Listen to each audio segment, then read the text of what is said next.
정봉주 품격시대 두 번째 주제는 문재인 대통령이 한미연합군사훈련 연기 카드를 꺼내들었다는 소식입니다.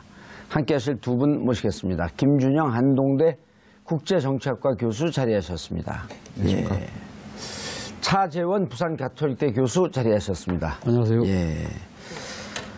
저거를 또 보수 진영에서는 쌍중단의 한 축 아니냐라고 하면서 비판하진 않나요? 지금 그 한미 군사훈련을 평창올림픽이 2월 7일인가요? 6일인가요? 2월 9일부터 20일부터 20일까지. 그 이후로 하자. 원래 정리훈련이 있었나요? 있었죠.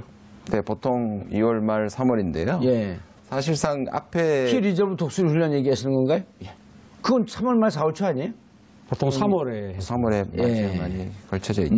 그래서 사실 비견할 수도 있습니다. 왜냐하면 평창은 그 전이니까. 예. 근데 뒤에 패럴림픽이 있기 때문에 장애인 올림픽이 사실 딱 겹치거든요. 예. 올림픽 끝나고 패럴림픽 이제 또 되니까. 예. 예. 방금 그 예. 이야기가 패럴림픽하고 겹친다. 그 이야기. 어떻게 받아들여야 되나 이 군사훈련. 어쨌든 그리고 지금 한미연합 군사훈련이 지난번에 B-35 뛸 때, 그 다음 랜섬 뜨고 그럴 때 이것은 예기치 않았던 훈련 아니에요. 그렇죠. 북한을 고도로 압박하기 위한 한반도의 무력시위죠. 예, 무력시위였었는데 그런 등등의 훈련이 혹시 있을 수도 있으니 그런 것까지 포함해서 다 평창올림픽 이후로 연기하자. 네. 이런 제안을 한 거 아닌가요? 네네. 갑작스러운 건 아니고요. 계속 이제 평창 얘기를 나오고 그 평창을 평화올림픽으로 만들기 위해서 이거는 이제 우리한테 대한 메시지이기도 하고 북한에 대한 메시지이기도 하고 전 세계 참여하는 사람들에 대한 메시지이기도 하기 때문에 그리고 또 유엔이 최근에 평화의 올림픽이라는 레졸루션 결의안을 했거든요. 휴전, 올림픽 휴전이라는 올림픽 걸 휴전. 했기 때문에 이 전체적인 분위기가 오늘 갑작스럽게 나온 건 아니고요. 예. 근데 말씀하신 것처럼 이게 이제 자꾸 이제 이번에도 청와대에서 또 곧 발표를 했더라고요. 제가 들어오기 전에 보니까 쌍중단하고 연결시키지 말라고. 그렇죠. 쌍중단이라고 하는 것은 중국 측에서 북한은 핵미사일 실험 중지하고 남측은 한미 군사훈련을 중지하고. 근데 이제 그게 왜 그런 문제가 되냐면 계속 중국 경사론하고 프레임을 해가지고 지금 중국도 경사론, 미국하고 의논하지 않고 이걸 지금 프레임으로 잡는 거 하나 하고요. 또 하나는 뭐냐면 이제 쌍중단이라는 얘기는 불법과 합법을 교환할 수 없다고 계속 얘기를 해봤거든요. 미국이 얘기한 거 아니에요? 그렇죠. 그리고 우리도 그렇게 얘기를 했습니다. 우리 대통령도. 그렇기 때문에. 핵미사일 실험은 불법이고 우리 군사훈련은 합법이다. 예. 또 그리고 중단이 아니거든요. 이 부분은 지금 연기한다는 거니까. 알겠습니다. 그런데 어쨌든 우리 보수 언론들 네. 그런 좀 그 중국 갔다 오더니 미국과 협의도 하지 않고 군사훈련 연기를 주장하고 그럼 방금 교수님 말씀하셨듯이 너 중국하고 짝짝꿍 하면서 미국 멀리 하려고 그런 거 아니냐? 뭐 그런 시각을 갖고 지금 지켜보는 게 사실입니다. 사실인데 뭐 사실은 지금 이 그 평창 동계올림픽을 전후해서 예. 군사훈련을 연기한다는 이야기들이 끊임없이 나왔지 않습니까? 나왔었죠. 거기에 대해서 보수 언론들이 문제 제기를 했고 여기에 대해서 청와대나 관계 당국에서 정해진 바 없다. 계속적으로 그러니까 이 부분에 대해서 이야기를 하지 않았는데 어제 문재인 대통령이 이 이야기를 함으로써 결국 이미 다 짜여진 각본에 의해서 움직였던 것이 아니냐는 그런 의혹의 시선을 가지고 있는 것이 사실인 것이죠. 그런데 아마 제가 듣기로는 그 문재인 대통령 쪽에서 그러니까 청와대와 미국의 백악관과 상당히 한 라인을 통해서 이 이야기를 구체적으로 좀 했던 것 같아요. 그래서 앞서 우리 김준일 교수님 말씀하셨듯이 이것이 지금 중국이 이야기하는 쌍중단의 그런 이 프레임이 아니라 이것은 말 그대로 평화올림픽을 만들기 위한 하나의 그 분위기 조성을 위한 하나의 수단이다. 이것이 잘 돼서 뭐 북한이 적극적으로 호응해서 나온다고 한다면 한반도의 그 긴장 고조로 지금 치닫고 있는 이 안보 상황을 상당히 바꿀 수 있는 하나의 전략적 승부수 될 수 있겠다는 여러 가지 이 목적을 담고 있는 다중 포석이 아닐까 하는 생각이 듭니다. 예. 김 교수님. 네. 이게 평화올림픽에 미국도 전체 선수단을 다 파견하기로 했다. 네네. 그리고 유엔도 평화올림픽을 끌고 가자라고 한다면 평화를 저해하는 어떠한 요소, 예를 들어 티끌만한 요소가 있더라도 좀 피해가거나 제거하면서 가야 되는 거 아니에요? 네네. 그럼 이런 제안은 너무나 자연스러운 거 아닌가요? 그럼 미국도 이렇게 얘기를 했는데 검토하겠다. 네. 그럼 청와대가 물밑으로 지금 말씀하셨듯이 물밑으로 충분히 협의하고 얘기한 거 아닐까요? 저는 그러니까 이것에 대해서 합의하거나 보내서 정식적으로 합의한 건 없지만 끊임없이 시그널을 보냈다고 생각을 합니다. 그리고 저쪽에서도 긍정적으로 생각을 했고요. 제가 미국에 가면 2달 전에 결정이 나야 된다고 합니다. 왜냐하면 움직이는데 이 준비하는 시간이 그러면 12월 말이나 적어도 1월 초에는 결정이 나야지 이 군사훈련을 미루는 거기 때문에 그런 점에서 이 부분에 이제 타이밍을 보시고 오늘 말씀하신 것 같고 그러나 이 부분은 분명히 의사전달은 이미 된 걸로 저는 알고 있습니다. 의사전달. 그러니까 뭐 논쟁을 했다든지 합의를 했다든지 이런 과정이 없는 거지. 그리고 말씀하신 것처럼 이거는 우리가 오랜만에 가지고 있는 일종의 지렛대라고 할 수 있습니다. 그러니까 지금까지 계속 밀렸는데 이 평화라는 부분을 앞세우고 말씀하신 것처럼 쌍중단의 이거가 연결시키지 않는다면 굉장히 말하기 좋은 그렇지 않습니까? 지금 다 가족들도 오고 지금 트럼프 가족 보내겠다고 그랬는데 근데 미국에서 계속 이거를 이제 뭔가 조금 다른 목소리를 내는 것처럼 보이는 거는 트럼프의 특징이죠. 그러니까 지금 가지고 있는 옵션들을 그렇게 함부로 이렇게 선명하게 안 끌고 마지막까지 가지고 가겠다. 그것 때문에 그런 거지. 여기 대해서 미국의 인사들이나 이쪽에서 평창은 이게 중단이거나 미국의 명분을 훼손시키지 않는다면 저는 충분히 가능하다고 봅니다. 어제 이제 그 대통령 전용 열차인가 이걸 타고 가면서 북한도 참여할 수 있다라고 하는 또 가능성도 시사했어요. 그렇죠. 뭐 북한이 지금 아직 평창 올림픽에 대해서 지금 아직까지 분명한 입장을 지금 보이고 있지 않고 있지 않습니까? 우리는 계속 권유하는데 지난번에 가고 있죠. 장웅 IOC 위원장한테 참여해라 공동 올림픽으로 하자 그러니까 좀 뭐 아마추어적 애송이 같은 발사이다 이렇게 또 비하고 그러나 또 장웅 IOC 위원은 다른 장소에 가서는 또 평창 동계올림픽에 참여할 수 있는 듯한 또 뉘앙스를 또 이야기를 했죠. 그렇기 거기도 때문에 약간 그 매드맨 스트래티지인가요? 미친. 뭐 저는 그렇다기보다도 북한 입장에서는 상당히 유효한 카드지 않겠습니까? 그럼요. 이것이 자신의 그 몸값을 올릴 수 있는 상당히 절호의 찬스인데 이걸 최대한 아마 만끽하려고 하겠죠. 그런 측면에서 본다고 한다면 이것이 단순하게 평창 동계올림픽에 참여한다는 그런 스포츠적인 문제가 아니라 이걸 통해서 뭔가 미국과의 대화의 구축이라든지 또 나름대로 본인들이 지금 이야기했던 대로 핵무력이 완성된 상황에서 미국과 어떤 식으로든 이 자신들이 이야기하는 핵군축 회담을 하기 위해서 뭔가 대화 테이블을 만들기 위한 분위기 사전 조성을 위해서 필요하다고 생각할 수도 있는 것이거든요. 그런 여러 가지를 아직까지는 상당히 검토하고 고려 중이지 않을까 하는 생각이 듭니다. 하나만 보태면 패럴림픽에 관해서는 참가 의사를 밝혔다고 알고 있습니다. 패럴림픽에 대해서는 장애인 올림픽. 그럼 본 올림픽에 대해서 또 참여할 가능성은 저는 꽤 있다고 생각하는데 말씀하신 것처럼 카드로 그 부분을 이제 갖고 있는 것이죠. 그래서 밀당을 하겠다는 거죠. 그리고 이제 참여 의사가 있다는 것은 패럴림픽에 참여하는 의사를 밝힘으로써 이제 미끼를 던진 거고 어느 정도의 던진 거고. 그리고 우리에 대한 제재라든지 우리에 대한 경제 지원이라든지 이런 등등에 대해서 당신들이 무슨 카드를 갖고 나올래? 뭐 일단 자기들의 이제 대화 모드나 평화 공세를 나올 가능성이 좀 있는데 그러니까 평창에서는 자기들이 키를 갖고 있다 이렇게 이제 보여주는 거죠. 그렇죠. 칼자를 쥐고 있었을 수도 있죠. 그리고 여기에 전격적으로 참여한다라고 하면 기존에 미사일 발사 핵실험한 거는 새까맣게 있고 이런 거 아니에요? 동네 마을 잔치 하는데 저 길 건너 조폭이 때려부실까 봐 걱정을 하고 있었는데 느닷없이 환한 표정을 짓고 마을 잔치 성공해야 됩니다. 그리고 막 자기들이 나서 그냥 술도 따르고 막걸리도 하고 뭐 그 참여도 하고 이러면은 사람들이 쟤들이 인간 됐네. 점수가 확 올라가는 거 아니에요? 그렇죠. 근데 사실은 이게 지금 패럴림픽하고 지금 평창 동계올림픽하고 약간 좀 구분해서 봐야 될 부분이 있는 것이 패럴림픽은 많은 사람들이 좀 상당히 그 참가의 그 자격이랄까 조건이 상당히 많이 완화된 상태인데 그렇죠. 이 지금 평창 동계올림픽 같은 경우는 지금 기준에 국제적 기준에 올라와 있는 그 북한의 선수가 많지가 않습니다. 그렇기 때문에 설사 자신들이 가겠다고 하더라도 갈 수 있는 선수가 별로 없다는 것이죠. 그렇게 하기 위해서는 IOC가 먼저 초청을 할 수 있는 선수들 몇몇 사람들 좀 예외적인 조치로 초청을 하겠다는 그런 게 있거든요. 선제적인 조건을 먼저 제시할 필요가 있는 것이죠. 이런 것들도 아직 숙성이 안 됐기 때문에 조금 기다리는 측면도 있는 것 같습니다. 왜냐하면 예를 들어갖고 그 육상 같은 경우도 전체 어느 선수권 대회에서 우승서부터 3위 이상의 입상 자격. 뭐 아니면 또 뭐 기록으로 뭐 몇 시간 뭐 얼마, 뭐 몇 초 얼마. 100m 같은 경우는 그렇죠. 뭐 10초 2, 3을 그렇죠. 넘는다든지. 근데 그렇게 되지 않는 경우, 특별한 경우에는 초청 선수로. 초청 선수로. 와일드카드. 근데 지금 아이스 댄싱 페어에는 지금 두 사람이 되어 있습니다. 자격을 얻었습니다. 근데 그분들도 그분들이 아니라 애들인데, 그 선수들도, 그 애들도 그럴 뻔했네. 그 선수들도 아직 참여 여부는 결정은 안 했죠. 안 했죠. 자격은 되는 유일한 지금 현재 자격 유일한 현재 자격이 되어 있는 팀. 그럼 북한의 입장에서는 이번에 지금 미국도 한 서너 개의 대화 채널을 가동하고 있다. 그다음 틸러스는 지난번에 without precondition, 어떠한 조건도 없이 대화할 수 있다. 뭐 미 국방부는 그 백악관은 부인했지만 이런 여러 가지 상황을 보게 되면 뭔가 물밑으로 대화와 관련된 내용이 진척되고 있다. 글쎄요. 알고 있잖아요. 아니, 제가 뭘 알고 있습니까? 제가 그 자리에 있긴 했었는데요. 예. 과장돼서는 해석도 또 무시할 때서는 해석도 둘 다 피해야 될 것 같아요.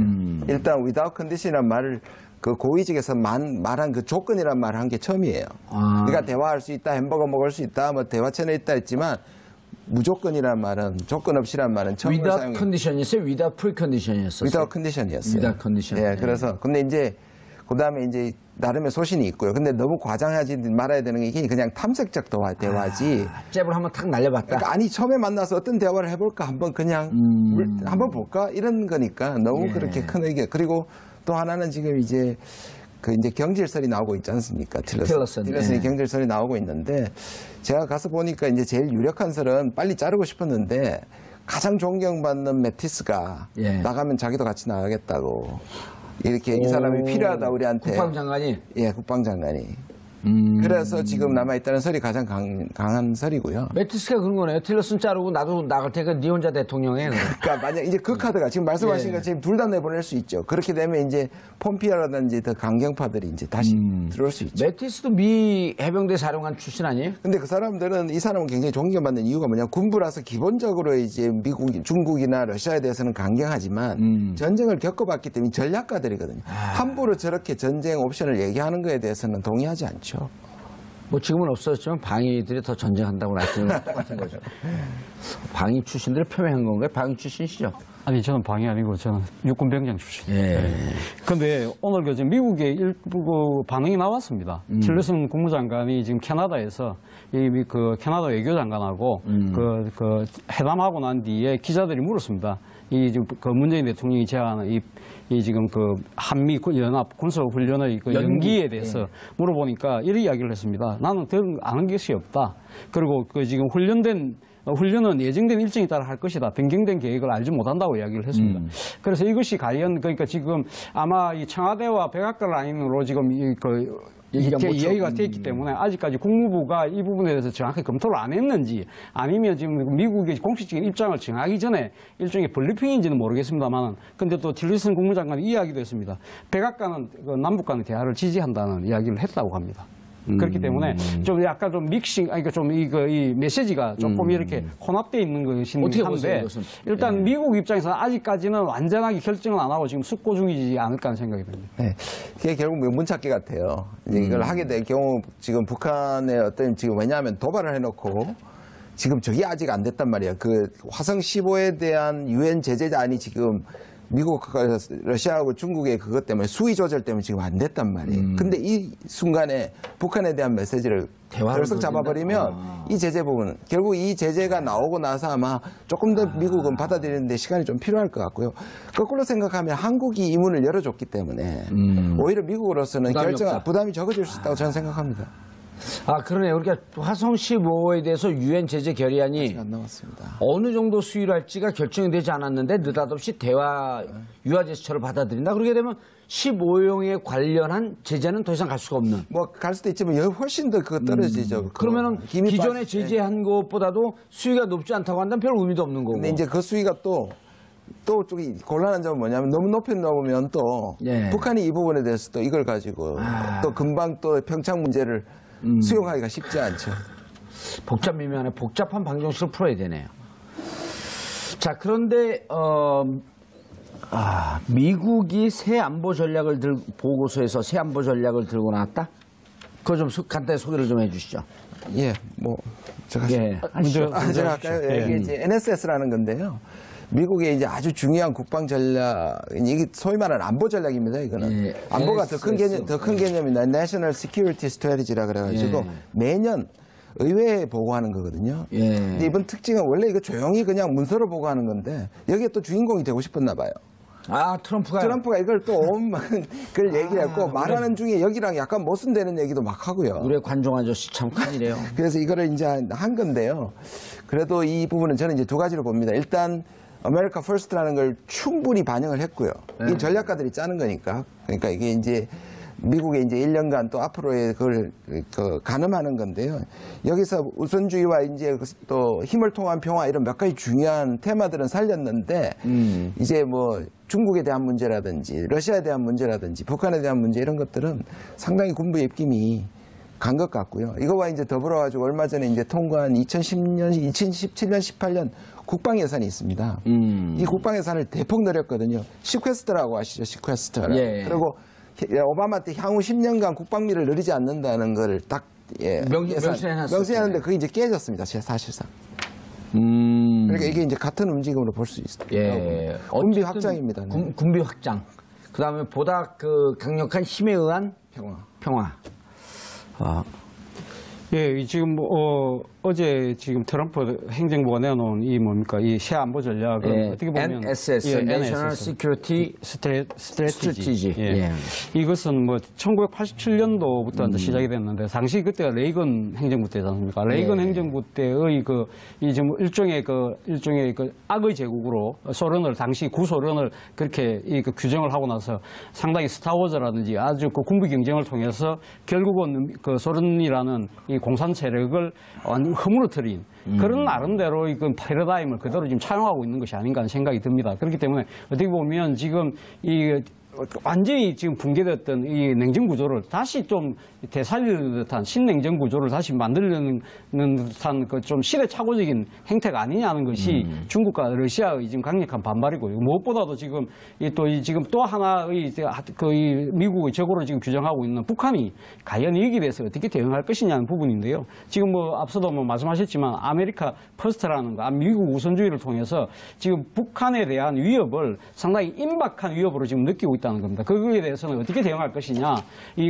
이전 행정부였던 오바마가 스마트 파워라는 나름대로 대화를 통한 뭔가의 모색을 했다고 한다면 지금 미국의 지금 새로운 행정부는 강한 군사력을 동원한 이러한 형식의 그 압박의 지금 압박 일변도의 방식으로 치달을 가능성이 있기 때문에 사실은 지금 북한이 여기에 대해서 반발할 가능성도 상당히 없지 않아 있다. 그리고 지금 앞서 우리가 이야기했던 지금 문재인 정부가 지금 주장하고 있는 평창 동계올림픽과 관련한 이 지금 한미 연합 군사훈련의 연기에 대해서도 이 미국이 아직 입장을 내고 있지는 않습니다만 북한이 이 지금 그 트럼프 행정부의 이 지금 새 안보 전략에 대해서 먼저 반발할 경우에는 문재인 대통령이 준비했던 이 평창 동계올림픽과 같은 관련한 평화무드 분위기 자체를 깰 수도 있지 않는 우려도 있는 것도 사실인 것 같습니다. 자, 이 새 안보 전략 보고서의 내용이 좀 더 디테일하게 들어가 봐야 될 텐데요. 미국 대북 선제 타격이나 예방적 전쟁을 언급하진 않았지만 군사 옵션 또는 한반도 비핵화를 강제할 옵션, 이거 어떻게 해석해야 되는 거예요?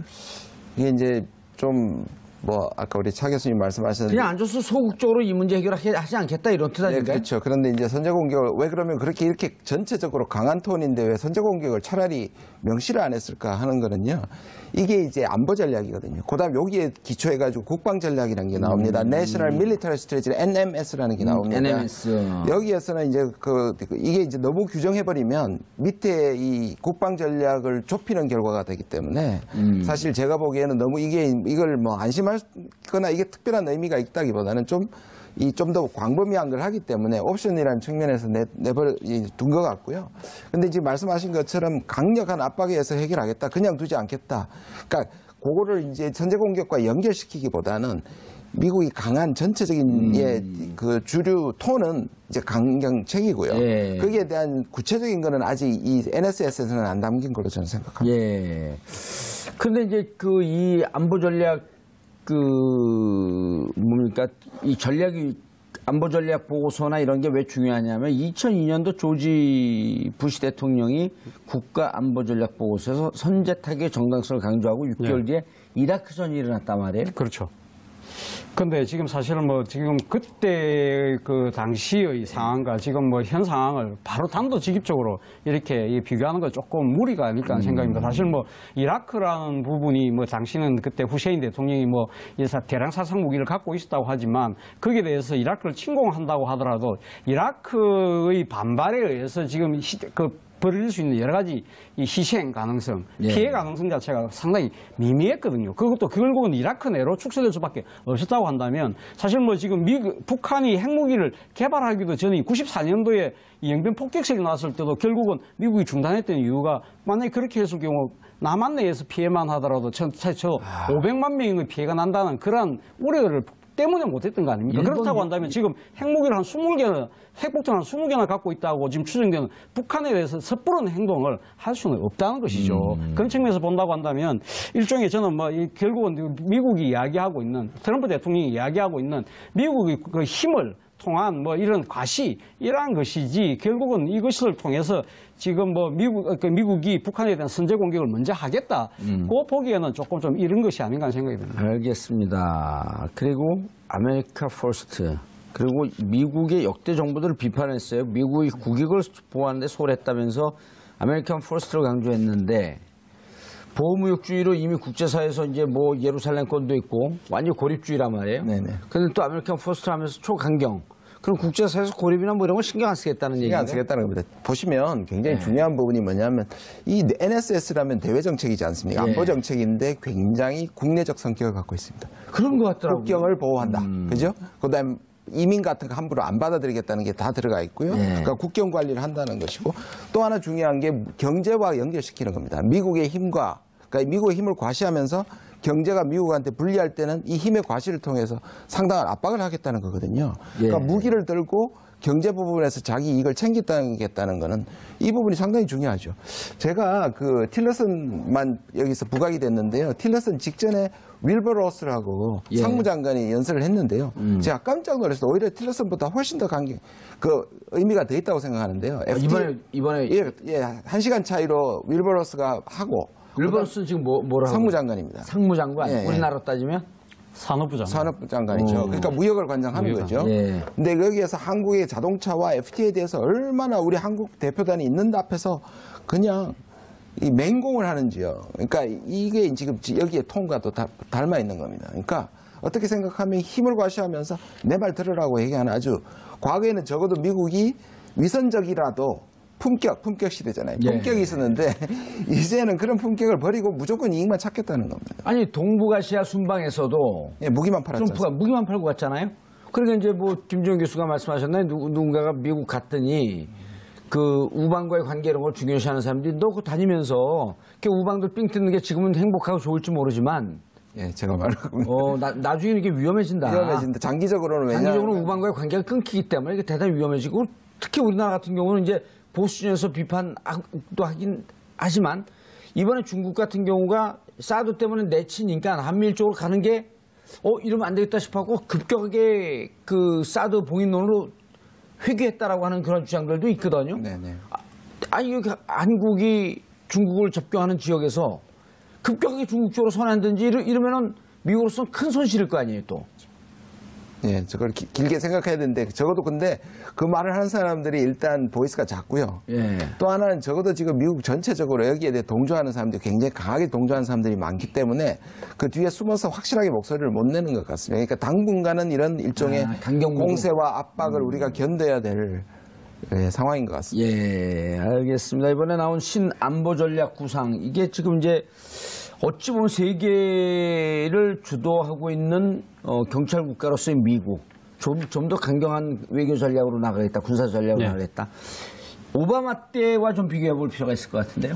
그렇죠. 오바마 행정부는 앞서도 제가 말씀드렸습니다만은 협력 대정책 기조가 일종의 스마트 파워라고 해서 뭐 일종의 대화라든지 뭐 또 다른 여러 가지 비군사적인 요소를 통해서 뭔가 국제 간의 이런 조화와 균형을 취했다고 한다면 이번에 트럼프 행정부는 아메리카 우선주의, 아메리카 퍼스트주의를 내세워서 오직 미국의 국익이 최고의 선이라는 그러한 일종의 생각 속에서 모든 것을 지금 추진해 나가려고 하는 것이 아니냐. 예. 그러다 보니까 결국은 지금 이제 뭐 북한과 미국과의 문제도 있습니다만은 결국은 지금 지금 세계 패권을 지금 다투고 있는 중국 그리고 또 러시아와의 관계 자체가 상당히 악화로 치달을 수도 있다는 생각이 든다는 것이죠. 이러한 부분들이 앞으로 향후 지금 우리 북핵 문제를 해결하는 데 있어서도 성장은 영향을 줄 것이고요. 그리고 또 무엇보다도 지금 오바마 행정부가 사실 어떻게 보면 이런 환태평양 중심으로 해서 이야기를 했다고 한다면 지금 그 기조 자체가 지난번에 새로 나왔던 그 단어 중에 하나인 인도태평양이라고 해서 일종의 지금 중국을 제외한 아니, 중국을 지금 그러니까 배제한 상태에서 인도라는 서남아시아의 세력하고 태평양 그 동남아시아 나아가서 미국 일본과 같은 이런 세력들과 손을 잡아서 지금 그 중국을 포위하려는 그러한 전략을 노골적으로 좀 드러내고 있다는 부분, 이 부분에 대해서 과연 중국이 어떻게 대응할 것인가, 이 부분도 사실 지켜볼 대목입니다. 그런데 그 중국과 러시아를 강력히 견제하자, 경쟁국으로 규정하자, 이게 어찌 보면 대외 전략이라고 하지만 아까 교수님께서 말씀하셨듯이 대내에 메시지를 보내는 거 아니에요? 네, 그런 점이 있습니다. 왜냐하면 그런데 아까 제가 그랬잖아요. 이 써놓은 거하고 못 쓴다는 것 중에 하나가 이겁니다. 써놓기를 러시아까지 싸잡아가지고 비난을 했는데 네. 스피치는 또 그렇게 안 했습니다. 중국만 싸잡아 했습니다. 그러니까 기본적으로 IS에 대한 도움을 많이 받았고 푸틴한테 예. 덕을 받았다고까지 얘기를 했거든요. 대선 때 영향까지 받았잖아요. 그러니까 그게 지금 차이가 뭐냐면 트럼프는 오히려 러시아와 그렇게 내통설 때문에 지금 어쩔 수가 없는데 원래 러시아는 친러적인 걸 하려고 했고 반중은 워낙 반중 메시지입니다. 원래. 그러니까 무역. 미국의 일자리를 뺏어가. 미국의 일자리는 가장 불공정한 것이다. 그러니까 결국 국내 메시지가 있는 거죠. 예. 근데 중국 외교부는 미국의 냉전시대 사고방식에서 벗어날 것을 촉구했고, 한국과의 관계도 좀 풀어나가려고 하는데 중국 쪽으로서는 계속 불편한 관계 아닌가, 이렇게 되면? 불편해질 수밖에 없죠. 그러나 그렇다고 해서 중국이 먼저 나서서 미국과의 불편한 관계를 만들어가지는 않을 겁니다. 예. 아마 중국 입장에서는 지금 현재 충분히 G2 국가로서 충분히 우뚝 선 상황에서 나름대로 자신감도 갖고 있는 거거든요. 그리고 지금 이 사드 문제를 비롯해서 한국과의 불편한 관계가 상당히 많이 해소되고 있는 상황 아닙니까? 예. 그런 상황이기 때문에 중국 입장에서는 일단은 자신들이 이니셔티브를 쥐고 있다는 생각 때문에 먼저 섣부르게 행동하지는 않을 것 같습니다. 단 제가 생각했을 때 지금 이번에 그 안보 전략과 관련해서 지금 미국 측에서 한 이야기 중에 우리가 주목해야 될 부분 중에 하나가 이번에 문재인 대통령이 방중에서 이야기했던 삼불 약속과 관련해서 미국의 미사일 체제에 편입되지 않겠다는 이야기, 그걸 우리 삼불 원칙 중에 하나 아닙니까? 그렇죠. 두 번째. 그렇죠. 근데 이번에 새 안보 전략에 보면 지금 미국은 이 지역 방위를 위해서 일본과 한국의 협조, 그 MD 체제에 편입시키겠다는 의지를 드러낸 부분이거든요. 이 부분을 과연 우리가 어떻게 그러면 이제 지금 미국이 만약에 압박을 해 들어올 때, 예를 들면 추가적으로 그럼 사드 배치를 더 하라든지 아니면 공식적으로 그럼 MD 체제에 들어오라든지 이런 식의 그 요구가 왔을 때 우리가 어떻게 디펜스 할 것이냐 부분인데, 오늘 청와대 고위 관계자가 청와대 기자들한테 한 이야기는 우리는 이때까지 일관되게 미국의 미사일 방어 체제에 들어가지 않겠다는 이야기를 해왔기 때문에 그 문제는 일관되게 가질 수밖에 없다는 이야기를 오늘 또 했거든요. 그런데 과연 지금 미국의 새 안보 전략에서 규정하고 있는 이 새로운 MD 체제에 일본은 어차피 뭐 갈 마음이 충분히 있는 것이고 사실상 거의 발을 들여다 놓은 상황이고, 우리가 지금 안 가려고 할 때 이때 문제를 또 어떻게 잘 우리가 헤쳐나갈 것인가도 우리에게 주어진 숙제인 것 같습니다. 그런데 이 부분은 무척 중요한 측면 같은데, 교수님? 우리가 삼불 정책이라고 해갖고 MD 체제에 편입되지 않는다. 그런데 신안보 전략 보고서에는 지역 방어 능력을 위해서, 그러니까 동북아 방어 능력을 위해서 한국, 일본과 미사일 방어에 대해 협력할 것이다. 미사일 방어 체제에 들어간다. 그러니까 밀리터리 디펜스 여기에 들어온다라고 명시적으로 얘기하지 않았지만 이쯤 되면 구분응선 넘어간 거 아닌가요? 그러니까 저는 이제 여러 가지를 볼 수 있는데 그 삼불이 우리 사드에만 지금 집중이 되어 있는데 사실 두 번째, 세 번째가 미국으로서 더 기분 나쁜 얘기거든요. 우리는 일관됐지만. 그렇죠. 왜냐하면 미국은 지금 전체 세계를 보고 이 아시아를 중국을 견제하는 데서 일본과, 그러니까 특히 세 번째를 더 싫어하더라고요, 가면. 결국 미국이 지금 추구하고 있는 게 한미일 동맹이고, 그러니까 우리는 동맹은 안 가고 대북 협력만 하겠다는 건데 미국은 뭘 대북용으로 이걸 만듭니까? 그게, 그러니까 한미일 동맹을 엮어내는 미국의 대전략이 있고, 거기 안에 그러려면 MD가 필수고, MD에서 가장 출발이 사드입니다. 그러니까 한미일 동맹이 있고, 그 밑에 이제 MD가 있고요. MD에서 첫 출발이 사드거든요. 그러니까 사드에서 MD로 가고 MD에서 한미일 군사동맹을 그렇죠. 한다. 그렇게 가는 건데, 이게 이제 큰 그림까지 어떤 의미에서 미국에서 보면 한국이 미국의 전략을 울타리를 쳐버린 거지 않습니까? 그러니까 우리 한계를 적어내게 버렸기 때문에. 그러니까 두 가지로 해석할 수 있죠. 1단계 사드는 어쩔 수 없이 배치됐고 북한이 도발 때문에 우리가 어쩔 수 없이 받아들일 수밖에 없었지만 그 위에 2단계, 1단계로 올라가는 건 우리 안 하겠다. 그렇죠. 그러고 갖고 중국한테 가서도 약속을 했고. 그러니까 사드 같은 경우는 우리가 너무 정치화돼서 그렇지만 미국에서는 이미 사드의 부분에 대한 아주 작은 부분이 MD거든요. 거기에 이제 SM3부터 시작해서 이 다층으로 쫙 짜겠다는 건데 한국이 빠져겠다면 그러니까 이제 두 가지로 해석해야 됩니다. 하나는 뭐냐면 우리가 잘한 거고요. 왜냐하면 이렇게 돼서 우리가 중국하고 완전히 이제 한미일 동맹을 갈라지면 정말 냉전이 되는 거니까 잘했는데 문제는 뭐냐 앞으로 여기에 대한 압박이 미국으로부터 수시로 들어오게 될 것이고 이걸 어떻게 제 얘기가 그거예요. 사드도 문재인 대통령께서 후보 시절에 사드 배치 안 된다. 그리고 우리 정부도 2015년 7월까지는 쓰리노 정책을 계속 취했었잖아요. 요청을 받은 적도 없고 협의한 적도 없고 아무런 결론도 없다. 쓰리노 정책으로 있다가 느닷없이 그 2015년도에 북한 미사일 5차 6차 발사 실험하면서 그때 사드를 느닷없이 설치해버린 거 아니에요? 그렇죠. 하겠다고 했고. 그래서 중국이 한국에 대한 신뢰가 이제 사실 중국 없잖아요. 입장에서는 네. 많이 없죠. 그래서 근데 이번에도 네. MD 안 하겠다. 네. 근데 이미 그 국방부 2015년 1월에 우리 국방부 홈페이지를 보면 1월 달에는 뭐냐면 사드는 곧 MD다. 그래서 사드 안 한다라고 하는 정책이었다가 2월 달에 보면 계속 빠지거든요. 사드와 MD는 그 별개의 문제다. 그렇죠. 근데 결국 펜타곤에도 들어가 보면 사드는 MD의 한 부분인 거 아니에요. 그러니까 우리가 지금 운용이 또 못하고 있는 상황에서 얼마만큼 그 우리가 긋는 금이 예. 제대로 그어지느냐 하는 것이 지금 문제고. 삐뚤빼뚤 거진 거 아니에요? 그렇죠. 그리고 오바마 때부터 늘 나온 아주 단골 용어가 있습니다. 상호 운용 체계입니다. 그 말은 이 미국하고 한국하고 기본적으로 같은 운용 체계를 갖고 있는데 어느 때까지는 MD냐, 여기까지는 미국 MD가 아니고 KAMD냐 이 부분이 앞으로 굉장히 중요해질 겁니다. 그러나 미국이 강력하게 요구하면 결국 MD 체제도 그래 이게 뭐까지 연결되냐면 전작권 전환의 조건에 기초한 것과도 연결이 됩니다. 왜냐? 이거는 미국은 쉽게 그렇게 이걸 하는 과정에서 안 줄 겁니다. 왜냐하면 미국이 총괄하고 있는데 한국한테 떼어줘서 진짜 우리가 원하는 대로 KMD와 MD가 완전히 분리가 된다면 이거 미국으로서는 불리하거든요. 그러니까 쉽지 않을 겁니다. 이 임기 내에 그거 되기가 저는 그렇게 봅니다. 그럼 빨리 트럼프가 탄핵되길 기다리는 수밖에 없을 것 같은데요.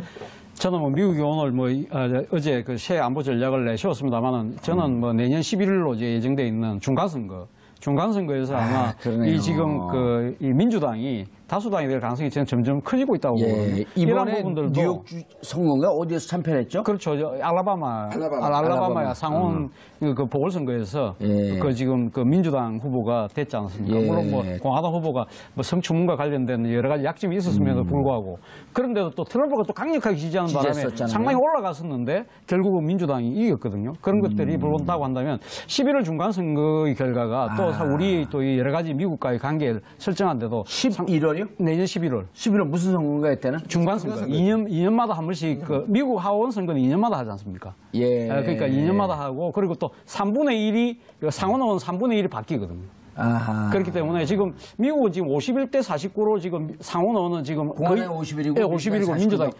간당간당하죠. 이번에 되는 바람에 그렇기 때문에 지금 사실 미국의 트럼프 행정부가 무조건 마음대로 지금 가기에는 쉽지 않은 상황입니다. 지금 조세개혁법안도 지금 아직도 지금 통과 못 되고 있지 않습니까? 하원은 통과했잖아요. 하원 통과하고 상원도 통과됐지만 상원과 하원이 서로 같이 만들어야 같이 만들기 때문에 공통안을 지금 만들어서 다시 해부를 하는데 이번에 지금 알라바마에서 한 분이 되는 바람에 한 명이 민주당이 50대 되는 바람에 50이 됐네요? 아니 51대 49인데 그또 민주당 내 공화당 내에서도 반대하는 분들이 계시거든요. 그래서 이게 최종적으로 어떻게 될지 좀 지켜봐야 되는 상황. 예. 그러니까 미국의 그러니까 행정부가 뭐 마음껏 다 할 수 있는 상황이 아닌 겁니다. 아니 조세개혁법안이 그 법인세 35에서 20%로 낮추는 거 아니에요? 소득세도 낮추는 거고 그것이 통과가 안 되게 되면 대혼란에 빠질 것이다. 근데 통과가 돼도 그 재정 적자 등등에 대한 문제 어떻게 할 것이냐? 그러니까 지금 트럼프의 정책들이 다 못 쓴다는 거예요. 그러니까 적자를 일자를 해가지고 올리겠다고 얘기하는데 지금 이렇게 돈 쓰다가는 무기 쓰죠. 소득세 안 들어오죠. 그렇게 되면 법인세 안 들어오죠. 법인세 안 들어오죠. 세무수수 없어지죠. 그렇죠. 그렇게 되면 뭐 재원을 어디서 마련하는 거예요? 그 이제 두 가지죠. 하나 이제 빅을 뜯겠다는 거고.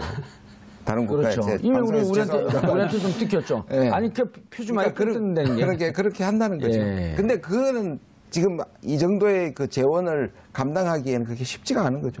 무기 얼마나 팔아가지고 그걸 다 감당을 하겠어요. 그렇죠. 바로 공화당 내에서 지금 조직개혁법안에 대해서 반대하는 목소리가 나오는 이유가 바로 재정 적자 어떻게 할 것이냐. 네, 일자를 만드는데 만약에 민간에서 못 만들게 되면 결국 공공의 영역에 개입을 해야 되는데. 그렇죠. 그리고 또 군사를 이렇게 팽창하려고 하는데 그 돈이 어디서 나올 거냐. 이런 부분에 대한 고민이 있는 것이죠. 그 균형 재정이 굉장히 공화당이 아주 철칙 같은 거거든요. 그게 목표거든요. 재정의 균형을 이루는. 재정의 균형을 이루는 것. 네. 문재인 대통령이 좀 파견돼갖고 좀 가르쳐주고 공공 분야에 예. 일자리 좀 늘려서 마중물로 써서 민간에 예. 하고 법세도 올려라. 아니 35% 그냥 유지만 하면 될 거 트럼프 아니고 대통령이 지금 주장하고 있는 거하고 지금 정반대라서 예. 트럼프 대통령 입장에서는 정신 접어야 될 것 같은데. 알겠습니다. 마지막으로 간단하게 그 워너크라이 예. 사이버 테러죠. 랜섬웨어죠 이게. 워너크라이 랜섬웨어 공격의 배후로 북한이 있다. 예. 이게 뭐 옛날에는 뭐 우리가 모든 걸 북한이라고 한 부분이 있기 때문에 또 그런 거 아닌가 하는 의심을 갖게 되는데 이게 이제 미국 정부의 발표뿐만 아니라 구글이라든지 IBM이라든지 이런 데서 이걸 살펴보니까 상당히 의심이 가는 거는 사실인 것 같고요. 동부 삼성 쪽에서 뭐 발언지가 그다음에 이 코드가 저는 뭐 이 컴퓨터 잘 모릅니다만은 그 해킹하기 위해서 조합시키는 코드가 예. 굉장히 유사하다고 얘기를 합니다. 지난번에 나왔던 랜섬웨어와 네. 그래서 워너크라이 랜섬웨어도 북한의 소행으로 보인다.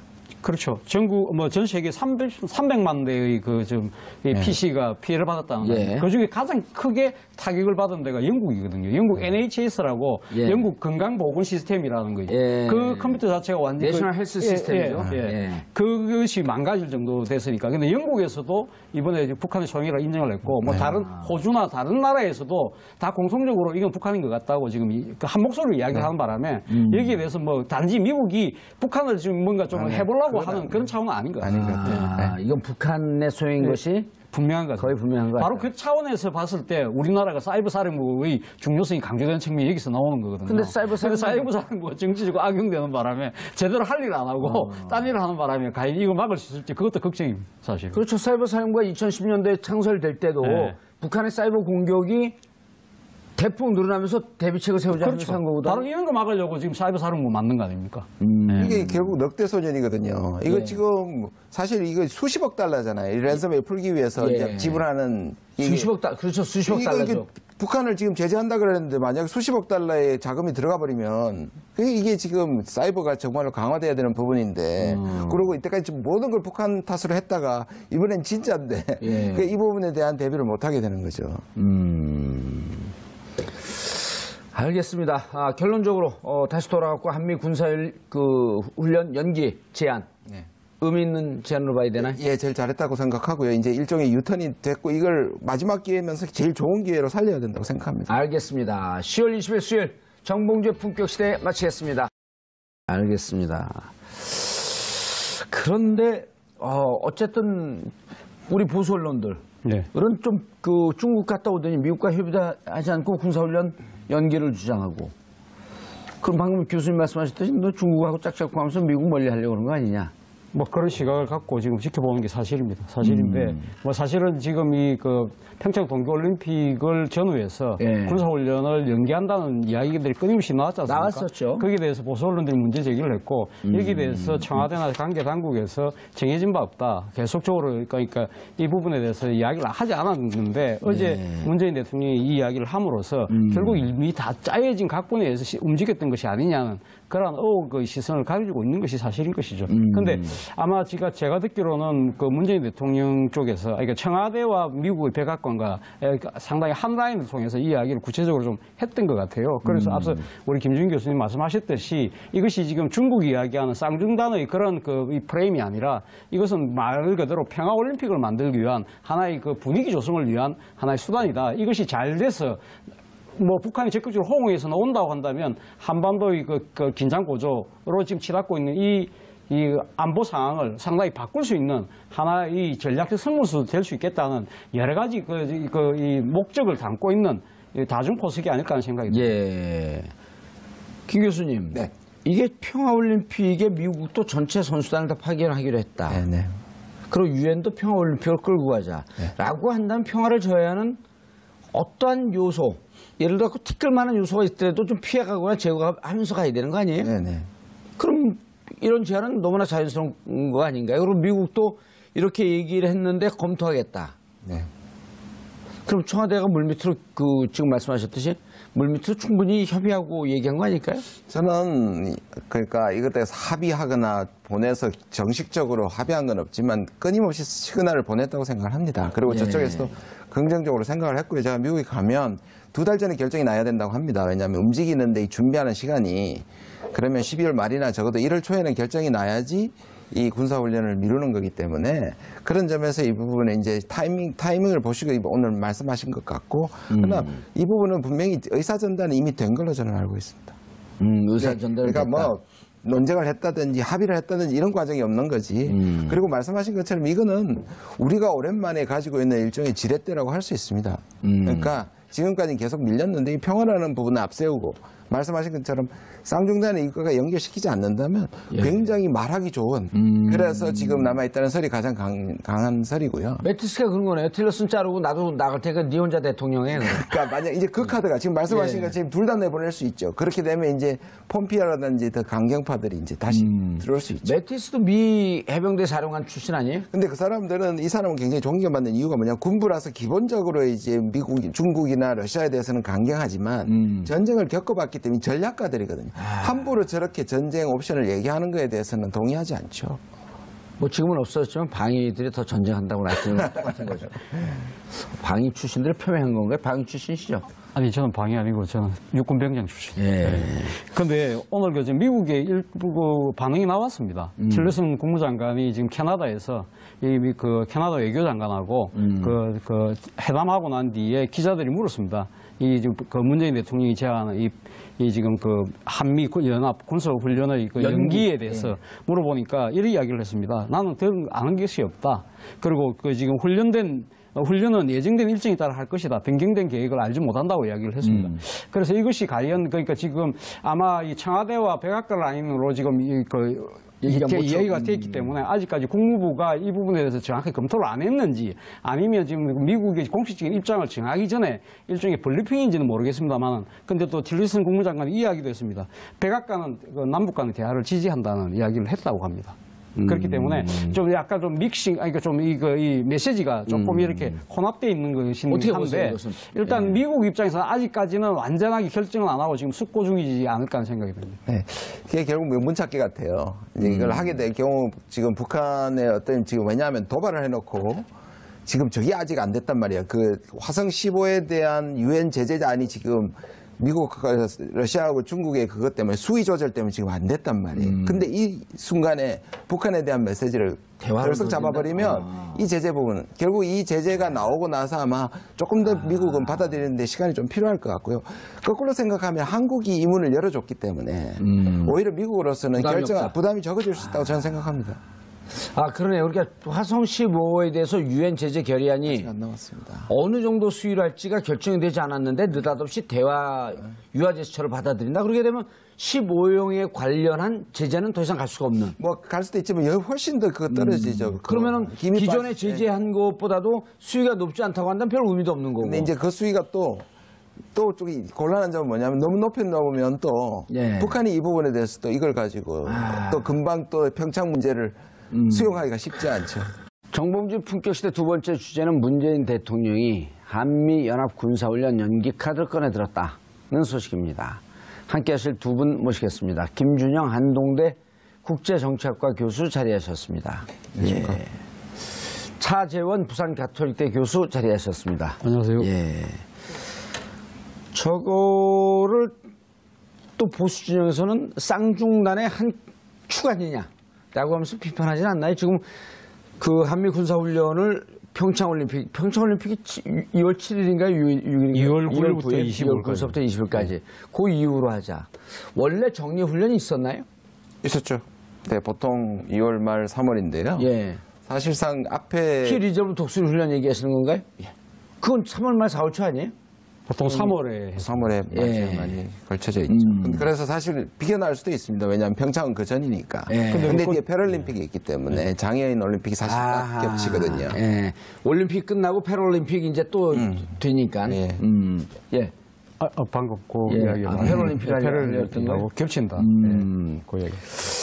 어떻게 받아들여야 되나 이 군사훈련. 어쨌든 그리고 지금 한미연합 군사훈련이 지난번에 B-35 뛸 때 그다음 랜섬 뜨고 그럴 때 이것은 예기치 않았던 훈련 아니에요.